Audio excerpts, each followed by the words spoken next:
There are moments in life when everything we've built or believed in seems to crumble right in front of us, when the path we've walked feels suddenly foreign, and the things that once gave us comfort no longer make sense. These are not just difficult moments, they are disorienting. The kind of moments that make us question who we are, where we're going, and whether anything really matters at all. In times like these, the feeling of being lost isn't just emotional, it's existential. And yet, these moments are also strangely universal.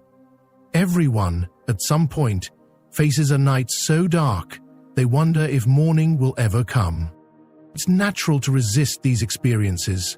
We don't like discomfort, we seek clarity, certainty, progress. So when we're suddenly brought to a halt, when grief, failure, or sudden change takes over, it can feel like punishment, or worse, like abandonment. We wonder, why me? Why now? The silence from the universe can be deafening. But here's the thing, it is in this very silence, in the heart of that stillness, that something profound begins to stir. You see, when all feels lost, we are not being punished, we are being paused. Life is not trying to break us, it's trying to break something open in us. Our assumptions, our attachments, our identities. Sometimes these need to be shaken loose so we can finally see the world and ourselves differently. The ground we walk on must sometimes crack for new light to enter. And that's hard to accept when you're in the thick of it, when you've lost someone, when your plans have unraveled, when you've poured your heart into something only to watch it slip away. No one wants to be told, there's a higher purpose in that pain. That message only lands if it's spoken gently, patiently, by someone who's walked through it too. So allow me to speak to you, not from a place of theory, but from lived experience. I've known what it is to be lost, not just once, but many times. I've known the ache of dreams that didn't come true, the confusion of change that came without warning, the feeling of standing still while everyone else seemed to move forward.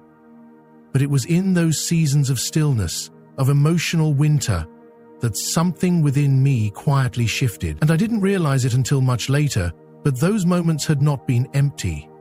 They had been working on me from the inside, reshaping my perspective, deepening my empathy, recalibrating my compass. When we allow ourselves to truly feel lost, not rush to fix it, not numb it away, not slap on hollow positivity, but really feel it, we come into contact with something sacred. That emptiness we fear so much isn't a void to be filled with distraction. It's a space where deeper questions arise, where healing begins, where transformation becomes possible. That feeling of loss, of being disoriented, is often the very evidence that we're undergoing change. Just like a caterpillar must dissolve into a formless goo inside its cocoon before becoming a butterfly, we too sometimes need to lose shape in order to take on a new form. And in that messy, unformed place, our truest self, our soul, has the chance to speak. We live in a world obsessed with clarity and forward motion. But what if the moments that feel like a standstill are actually pivots? What if being lost isn't the opposite of being on the path, but part of the path itself? The forest you feel trapped in may actually be the exact terrain your soul chose to travel to grow. And while we may not see the destination just yet, the journey itself is shaping us for it. The universe doesn't always reveal its plans all at once. It moves slowly, subtly, often in silence. But just because we can't hear it doesn't mean it has gone quiet. Just because we feel lost doesn't mean we are. Sometimes being lost is how we are found. And so, if you find yourself in that place right now, uncertain, tired, defeated, know this: your pain is valid. Your confusion is not weakness. Your despair is not a sign of failure. It's a sign that you are deeply alive and that something within you is ready to evolve. Trust the darkness. Trust the unraveling, because even in the depth of it, especially in the depth of it, the universe is already weaving something new. You just can't see it yet. And that's exactly how it's meant to be. There's a particular kind of suffering that comes not just from what's happening around us, but from our desperate attempts to make it stop. We feel things falling apart, and instinctively we cling tighter. We try to fix, to control, to hold on to the old shapes of our lives, even when those shapes no longer fit who we're becoming. We scramble for certainty, for answers, for the comfort of knowing what's next. But the more we grip, the more things seem to slip through our fingers, and so we find ourselves not only in pain, but exhausted by the fight against it. This is where many of us find ourselves stuck, not in the pain itself, but in our refusal to let go of how things should be. We bargain, we replay the past, we try to strategize our way out of heartbreak, uncertainty, or failure. We look for guarantees, we try to force a door open that is clearly closing, and when nothing works, we wonder what we're doing wrong. But here is a truth that's hard to swallow. Sometimes, the only way forward is through surrender. Now let's be clear. Surrender is not the same as giving up. It's not about weakness or passivity. True surrender is a conscious, courageous act. It's choosing to release control when we finally understand that control was only ever an illusion. It's saying, I don't know what comes next, but I trust that something deeper is unfolding. And in that moment, something powerful begins to happen. The war inside us quiets, the resistance softens. We stop pushing against the current of life and allow ourselves to be carried for a while. This surrender is not defeat, it's alignment. We stop trying to impose our limited perspective on a process that is far more intelligent than our minds can comprehend, and when we do, we create space for clarity to arise, for healing to begin, for the right people, the right opportunities, the right timing to show up without force. Life, when we allow it, organizes itself in extraordinary ways, but first, we have to step aside. Often, the fear of surrender is rooted in a belief that if we stop managing every detail, everything will collapse. That if we let go, we'll lose even more. But ironically, it is in surrender that we regain our footing.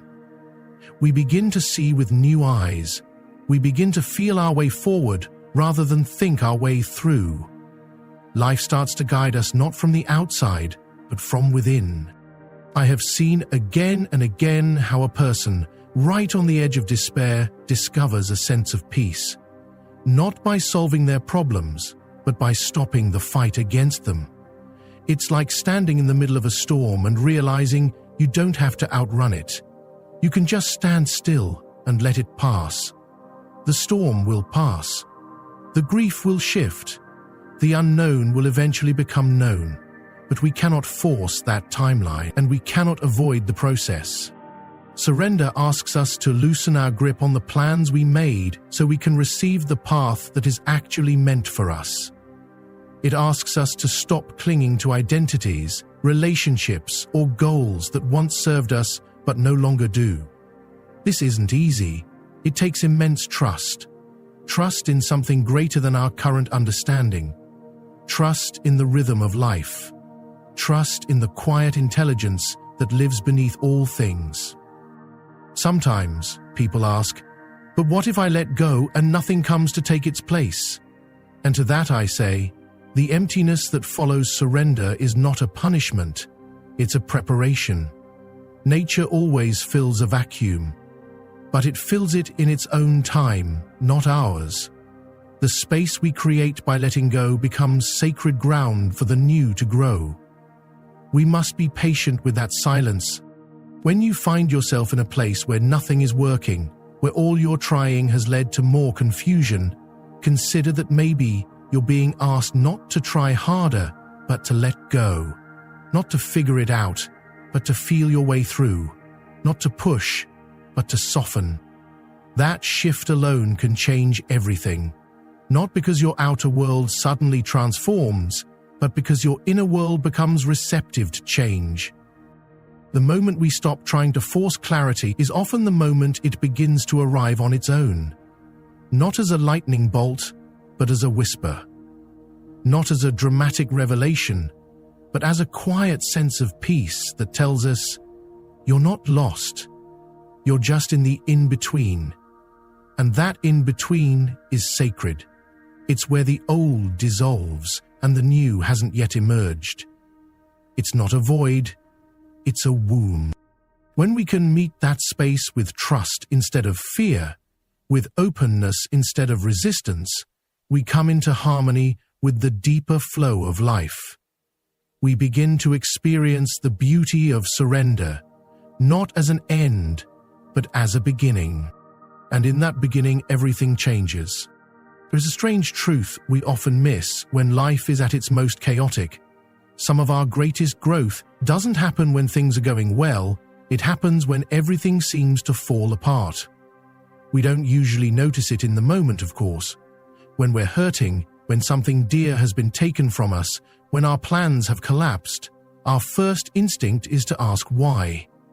We search for reasons. We want to understand, and above all, we want relief. But clarity doesn't often arrive during the storm. It waits, quietly, until we've walked through it.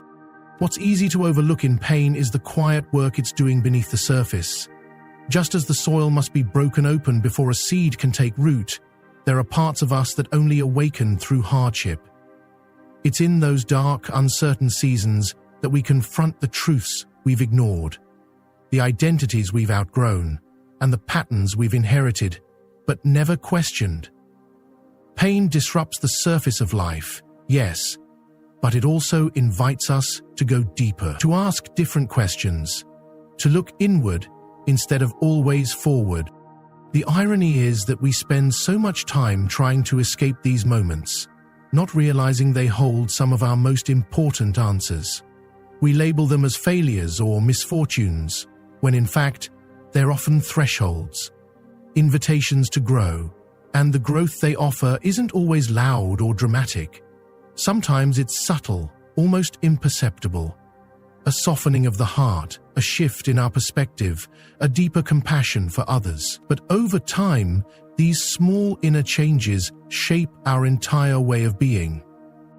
I've come to believe that when things fall apart, they're often falling into place, but not the place we had imagined.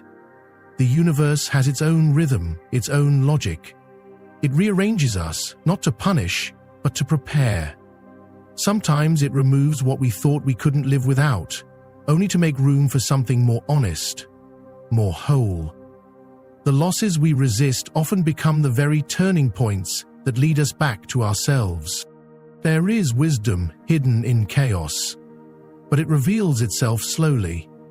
In the moment, all we might see is confusion, the job that ended, the relationship that broke, the identity we had wrapped ourselves in now peeling away. It can feel like destruction. But what if it's not? What if it's a kind of sacred deconstruction, meant to clear away everything that's no longer aligned with who we truly are? If we look closely, we can often trace back moments of personal transformation to times of hardship. The heartbreak that taught us how to love ourselves, the failure that redirected our life's purpose, the disappointment that shattered our illusions and set us free. We don't grow because everything goes our way. We grow because we're stretched, challenged, sometimes even broken. And through that breaking, we discover strength we didn't know we had. But this kind of growth requires a willingness to stay present with what hurts. Not to bypass it with false positivity or rush through it with impatience, but to sit with it, listen to it, ask what it's here to teach us. That's not an easy thing to do. It asks for humility, it asks for courage, and it asks for trust that life is still on our side, even when it doesn't feel that way. We are conditioned to value progress we can see, results we can measure. But soul work doesn't follow that logic. It happens in silence, in uncertainty, in the quiet moments when no one is watching. And often, it's in those same moments that we begin to rediscover what really matters. Not the roles we've played, not the image we've built, but something deeper, something more enduring. We find our core, and from that place, we begin to rebuild.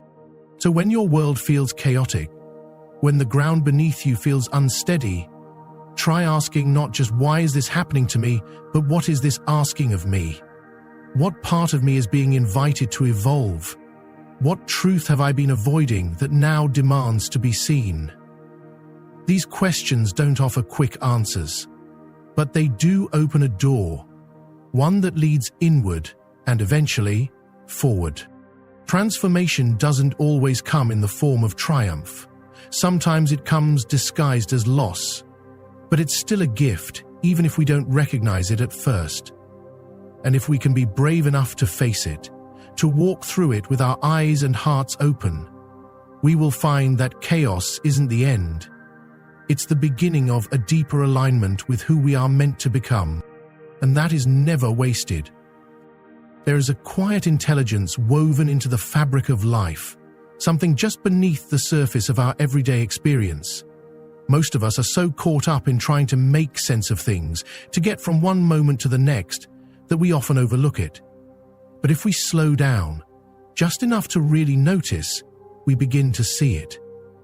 Small moments, subtle shifts, a sentence from a stranger that feels like it was meant just for us, a coincidence that seems too precise to be random, an unexpected delay that ends up saving us from something we didn't even know was coming. These are not accidents, they are whispers. We call them signs, synchronicities, nudges from something greater. And whether you think of that something as the universe, fate, spirit, or simply life itself, it doesn't really matter. What matters is learning how to pay attention.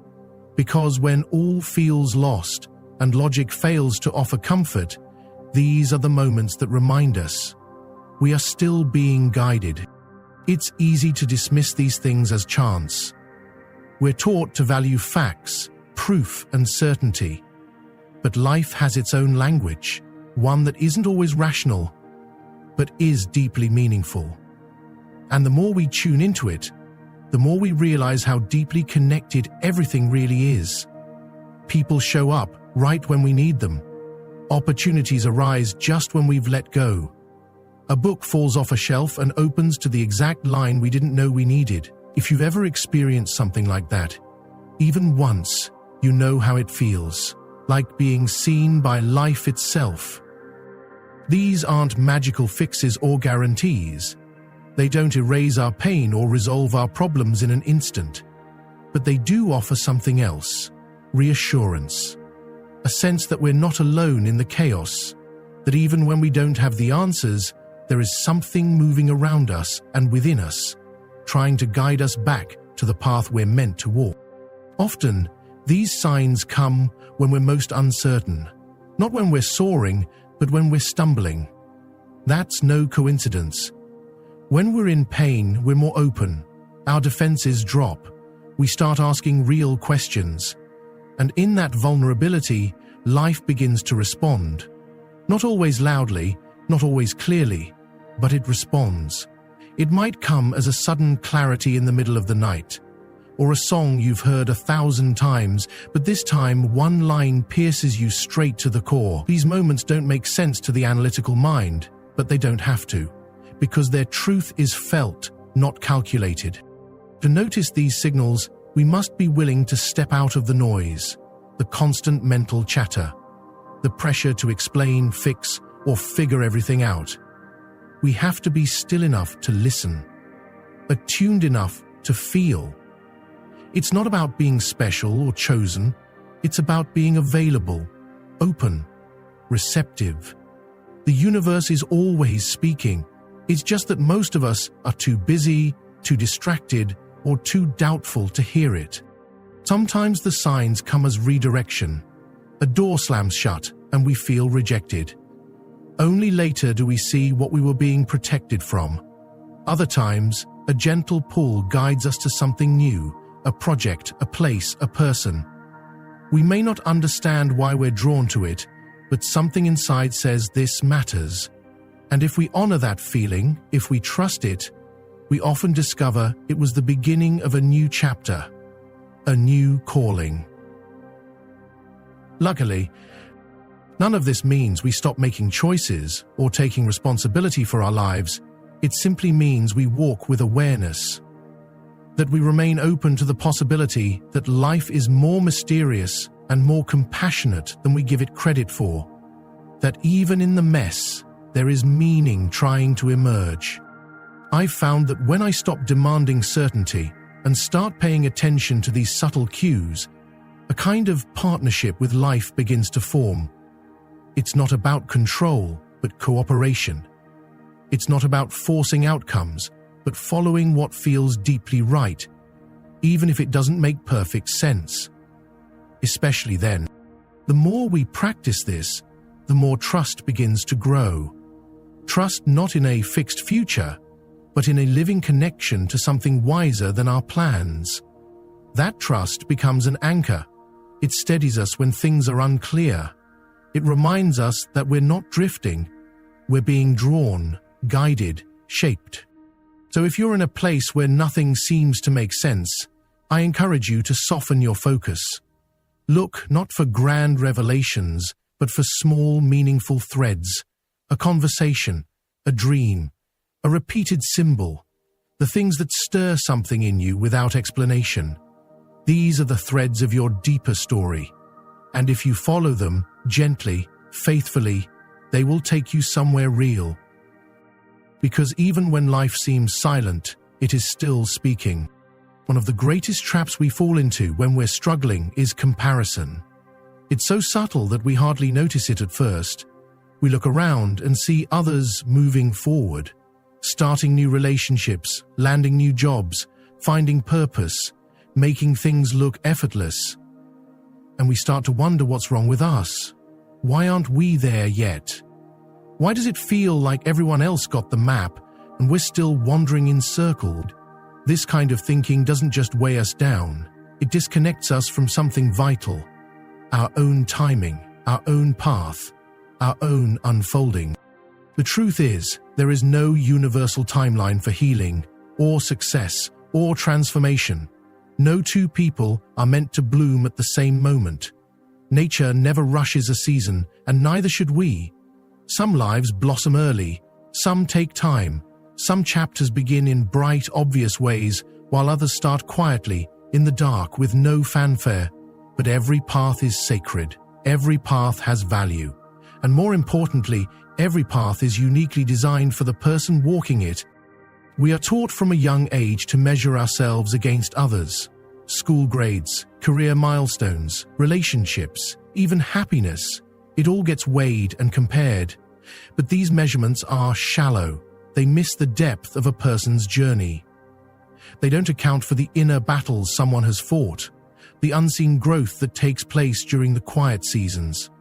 Just because you can't see progress on the surface doesn't mean it isn't happening. Sometimes the most profound changes are the ones happening underground, where no one can see.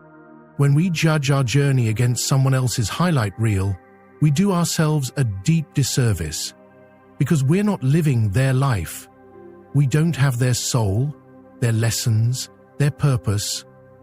What they're here to learn might be completely different from what we're here to learn, and the timing of their breakthroughs says nothing about the value or potential of ours. It can be difficult to trust your own pace, especially in a world that celebrates speed. But speed doesn't always equal depth. Some of the most beautiful transformations take years. They require space, setbacks, pauses. They need time to settle into the bones. And when those transformations finally rise to the surface, they're not just moments of success, they're the reflection of an inner strength that was forged slowly and silently over time. I've seen this in people again and again. Someone spends years feeling stuck, uncertain, as if nothing is working, and then, almost without warning, everything begins to align. The opportunity appears, the right person walks in, a sense of clarity arrives. But it's not random, it's not luck. It's the result of everything they've been living through and learning, even when it felt like nothing was happening. The waiting wasn't wasted, it was part of the becoming. We don't always get to choose the pace of our journey. We don't get to control the timing of when things fall apart or when they come together. But we do get to choose how we show up in the meantime.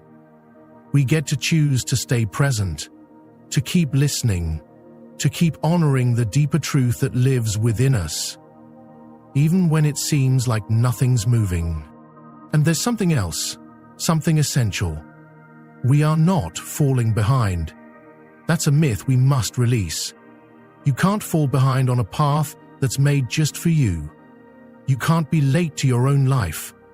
Everything you need to experience, everything your soul came here to grow through, will meet you in its time. Not a moment too soon, not a moment too late. Your journey might not look like anyone else's, and that's exactly the point. When we stop comparing, something beautiful happens. We begin to trust ourselves again. We begin to respect our own rhythm.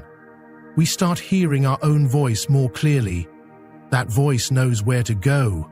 It knows what we're ready for and what we're still growing toward. And in honoring that voice, we start to move in harmony with life instead of trying to race against it. So if you're feeling left behind, remember this: you are exactly where you need to be, not because it's comfortable, but because it's honest, because it's shaping you in ways that only you can understand. And one day, when the time is right, all that slow growth will rise into view, not as something that makes you like everyone else, but as something that reveals who you truly are. And there is nothing more right on time than that. When everything around us begins to collapse, when plans dissolve, when relationships fade, when we no longer recognize the life we're living, it's tempting to believe that we've reached some kind of ending, a final, irreversible failure. We think, this must be it. There's nothing left. And in that space, where hope feels so far away, it's easy to lose faith not only in the future, but in ourselves. What we once believed with confidence, that things happen for a reason, that life carries meaning, that we are part of something greater, suddenly feels naive or worse, foolish. But that loss of faith is not permanent. It's not the end. It's a natural part of being human. In fact, it often marks the beginning of something more real. You see, faith that has never been tested isn't truly rooted.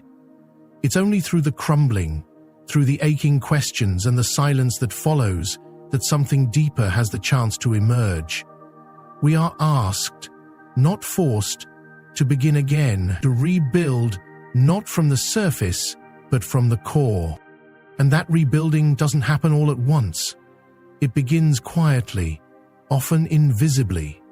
A shift in perspective, a moment of calm where once there was only panic, a subtle sense that maybe, just maybe, we're not as lost as we thought. These aren't breakthroughs we can always explain. They're more like a soft light returning to a place we feared had gone dark forever. What's important to understand is that what feels like an ending is so often a redirection.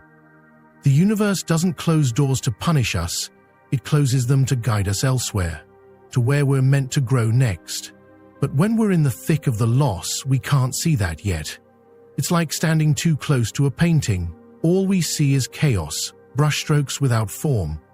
It's only with distance, sometimes days, sometimes years, that the image begins to make sense.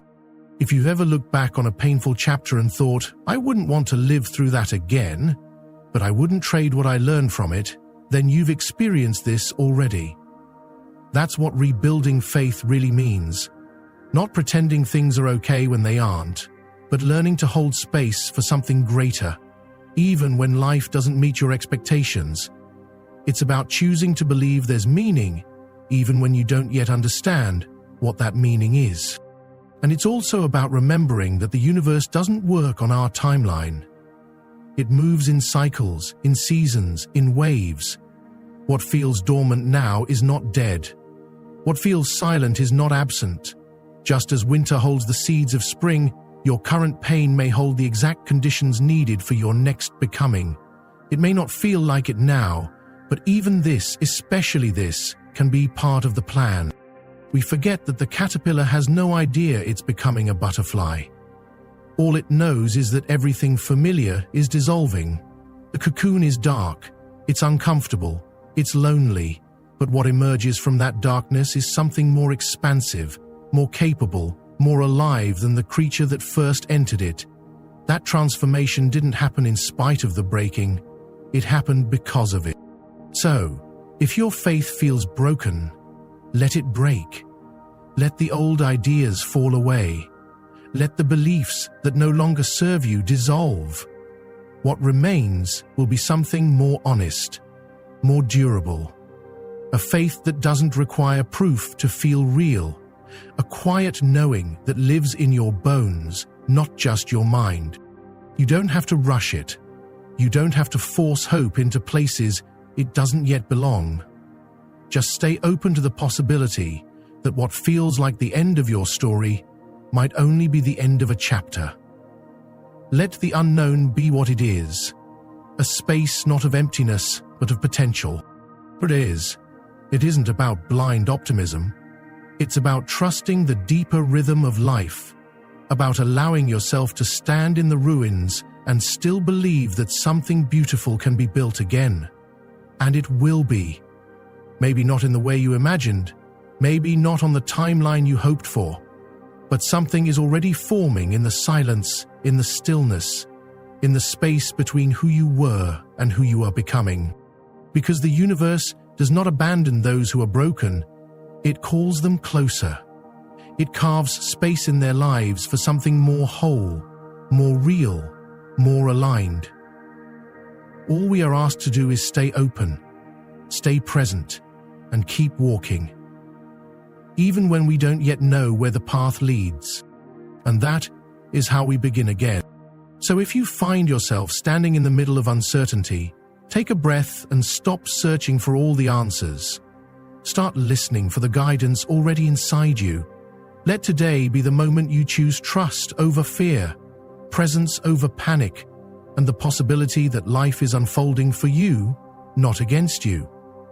Your only task now is to stay open, stay grounded, and keep going. The universe already knows the way. Walk with it.